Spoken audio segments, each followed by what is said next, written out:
лични асистенти и медицински специалисти за хората с увреждания. Това предвижда новия проект "Нови възможности за грижа" на Агенцията за социално подпомагане. Мария Ванкова по темата. Здравей, Мария! Здравейте от село Ново Бърдо, от дома на семейство, което има 2 деца с увреждания, за които изцяло се грижи само.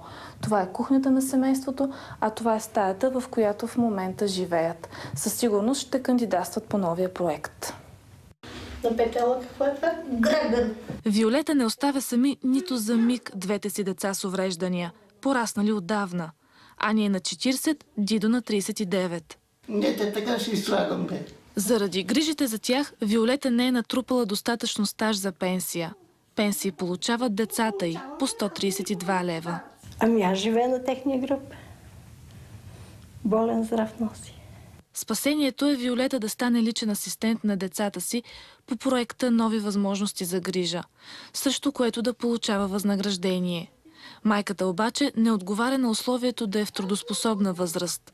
Ако е въпросът някой друг да ми помага, просто няма смисъл. Няма защо да се лъжим. На нас ни трябват пари, за да оцеляваме. Спокойно. Запея. По-благоприятна е ситуацията за това семейство от София. И в момента Сузана е личен асистент на сина си по програма на Агенцията по заетостта, която свършва скоро. Затова старта на новата е добре дошъл. За мен е достатъчна радост това, че имам възможност физическа да го гледам. Кандидатстването по новия проект започва на 27 март. Заявления се подават в общините.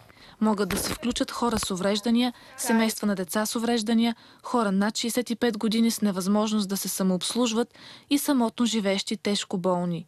Не всички обаче ще получат личен асистент.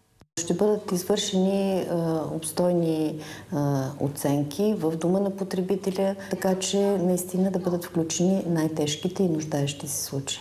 Очаква се да бъдат одобрени около 12 000 нуждаещи се.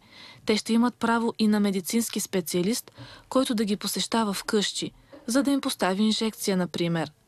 Личните асистенти ще получават по 3 лева на час, а медиците по 4. За хората в нужда услугите ще са безплатни. Проектът е с продължителност 1 година, ще приключи през април 2016. Мария Ванкова за новата програма за лични асистенти. Благодарим ти.